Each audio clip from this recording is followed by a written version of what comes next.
ఆరోగ్యాభిలాషులందరికీ నా హృదయపూర్వక నమస్కారములు.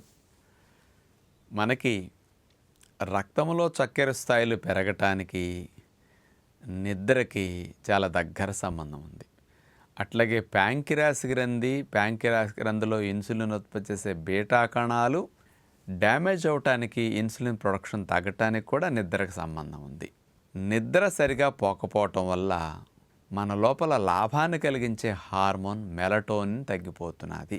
1 గంట నిద్ర గనక తగ్గింది, 6 గంటలు నిద్రపోవాలి కంపల్సరీగా, 5 గంటలే ఉంది. 1 గంట నిద్ర తగ్గితే ఈ మెలటోనిన్ గంట నిద్ర తగ్గినందుకు తగ్గిపోతుందట.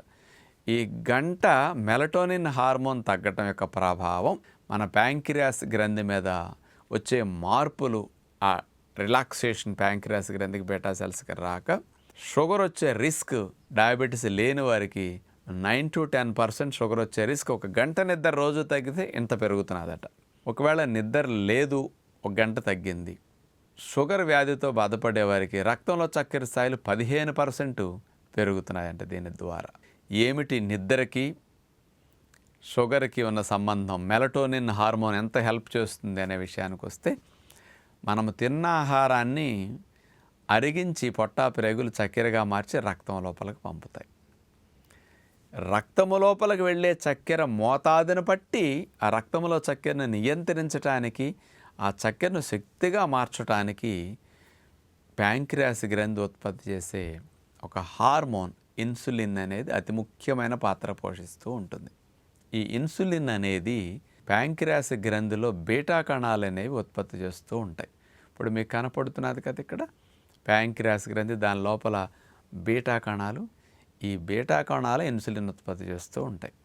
ఈ ఇన్సులిన్ అనేది మనకి రోజుకి 40-50 యూనిట్లు ఉత్పత్తి అవ్వాలి.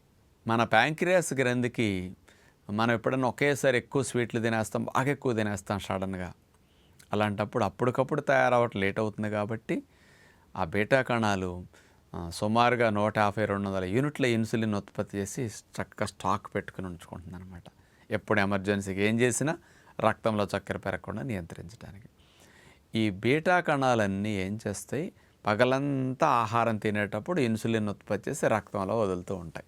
ఈ రక్తంలో ఉన్న చక్కెర కణం లోపలికి వెళ్ళే శక్తిగా మారటానికి కణము తలుపులు తెరిచే తాళం చెవిలాగా ఇన్సులిన్ పనికొస్తుంది. ఇప్పుడు మీకు ఇక్కడ కనపడుతున్నది కదా చూడండి, కణం పైన ఉండే తలుపులు తెరుచుకుంటే చక్కెర లోపలికి వెళుతుంది అనమాట. ఆ తలుపులు తెరిచే తాళం చెవే ఇన్సులిన్. ఇన్సులిన్ ఇలాంటి పని చేస్తుంది. మరి పగలస్తమానం మనం ప్రొద్దున లెగిస్తే మొదలెడతాం, రాత్రి 10 దాకా తింటాం. సరే 10కి మీరు పడుకున్నా మరి ఆహారం ఉన్నంతసేపు ఇన్సులిన్ రావాలి కదా. ప్యాంక్రియాస్ గ్రంథి పడుకోవటానికి కూడా చాలా టైం పడుతుంది. తెల్లవారుజాము 4-5, 3 ఎప్పుడు అరిగింది అనుకోండి, అప్పటి నుంచి ఆహారం ఆగిపోతే ఈ ఇన్సులిన్ ప్రొడక్షన్ ఆగుతుంది. అప్పుడు ప్యాంక్రియాస్ గ్రంథి ఆ బీటా కణాలు రెస్ట్ తీసుకుంటాయి. పగలంతా కష్టపడి బీటా కణాలు ఇన్సులిన్ ప్రొడ్యూస్ చేసి అలసిపోతాయి కదా. అలా పనిచేసినప్పుడు కొన్ని కెమికల్స్ రిలీజ్ అవుతుంటాయి లోపల కూడా. ఆ కెమికల్స్ అన్నీ కూడా పోగైపోతాయి. అలసటంతా ప్యాంక్రియాస్ బీటా కణాలకి ఉంటుందన్నమాట. నిద్ర సరిపడా ఉన్నవారికి ఈ అలసట అంతటిని తొలగించుకోవటానికి అవకాశం ఉంటుంది. ఈ అలసటను తొలగించి ఆ కణం లోపల బీటా కణాలని డ్యామేజ్ చేయడానికి ఆధారమయ్యే TNF ఆల్ఫా, IL-6 ఇట్లాంటి కెమికల్స్ కొంత ప్యాంక్రియాస్ గ్రంథిలో బీటా కణాలు పాడు చేస్తూ ఉంటాయి. రెస్ట్ లేకపోతే ప్యాంక్రియాస్ బీటా కణాలు డ్యామేజ్ అవుతాయి. ఈ మెలటోనిన్ అనే హార్మోన్ నిద్రపుచ్చే హార్మోన్. ఇది మనకి రాత్రిపూట కంటి మీద లైట్ పడినప్పుడు ఎక్కువగా ఉత్పత్తి అవుతూ ఉంటుందన్నమాట. నిద్ర బాగా పోయేవారికి 6-7 గంటలు అట్లా నిద్ర బాగా పోయేవారికి మెలటోనిన్ హార్మోన్ బాగా ఉత్పత్తి అవుతుంది.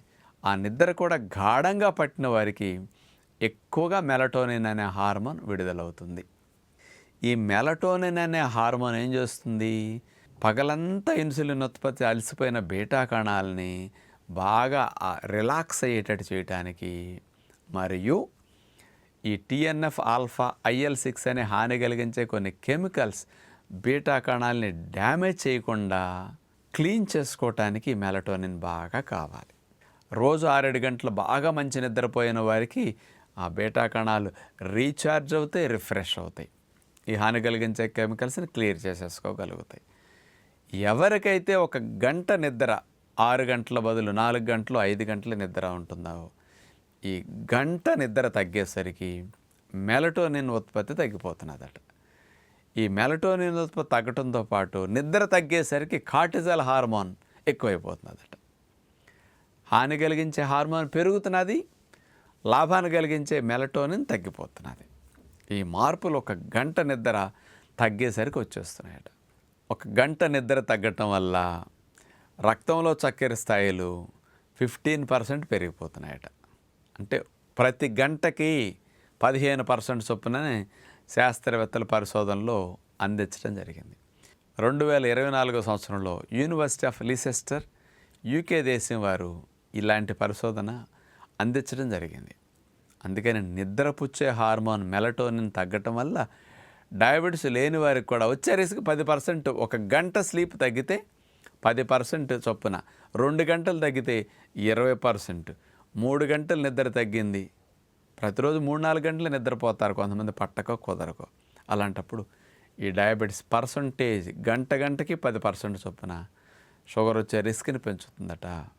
అందుకని ఇలాంటి మార్పు స్పష్టంగా ప్యాంక్రియాస్ గ్రంథిలో ఉండే బీటా కణాల్లో రావటం, ఆ కణాలు రిలాక్స్ అవ్వకపోవటం, మెలటోనిన్ లేక ఆ కణాల్లో వ్యర్థాలు పోగైపోయి ప్యాంక్రియాస్ గ్రంథికి సరిగా సిగ్నల్స్ రాకపోవటం, ఇలాంటివన్నీ జరగటానికి నిద్రకు డైరెక్ట్ సంబంధం ఉందని రుజువయ్యాయి. కాబట్టి మంచి గాఢ నిద్ర మీకు రావాలి అంటే సాయంకాలం పూట 6 గంటలకల్లా నానబెట్టిన ఎండు విత్తనాలు, డ్రై ఫ్రూట్స్ లాంటి ఇట్లాంటి మంచి ఆహారాన్ని కనుక మీరు పెందలకాడే తినేస్తే మీకు ఎర్లీగా నిద్ర వస్తుంది, ఎర్లీగా గాఢ నిద్ర పట్టడం స్టార్ట్ అవుతుంది. అదే మీరు 10 గంటలకు తింటే తెల్లవారుజాము 4-5 గాఢ నిద్ర పడుతుంది, 1-2 గంటలు. అదే నేను చెప్పినట్టు పొట్ట ఖాళీగా ఉన్నందుకు అప్పుడు పట్టింది మీకు నిద్ర మంచిగా. అదే 6ంటికి తినేసి 9:30 కల్లా 10 గాఢ నిద్ర పట్టేటట్టు పొట్ట ఖాళీ అయిపోతే చాలు. అందుకని పెందలకాడే తినేసేయండి. న్యాచురల్ ఫుడ్ ఎక్కువ తింటే నిద్ర బాగా వస్తుంది. కంటి మీద లైట్ పడకుండా కాస్త 7-8-9 లోపు కాస్త బెడ్ లైట్లు వేసుకొని, చిన్న లైట్లు పక్కమ్మట, మెయిన్ లైట్ కంటి మీద పడకుండా మీరు జాగ్రత్త పడితే మెలటోనిన్ హార్మోన్ ప్రొడక్షన్ ఇంకా పెరుగుతుందన్నమాట. ఇలాంటి జాగ్రత్తలు తీసుకుంటే డయాబెటీస్ రాకుండా రక్షించుకోవచ్చని, ఉన్నవారు కూడా పెరగకుండా రక్షించుకోవడానికి అవకాశం ఉందని విజ్ఞప్తి చేస్తూ నమస్కారం.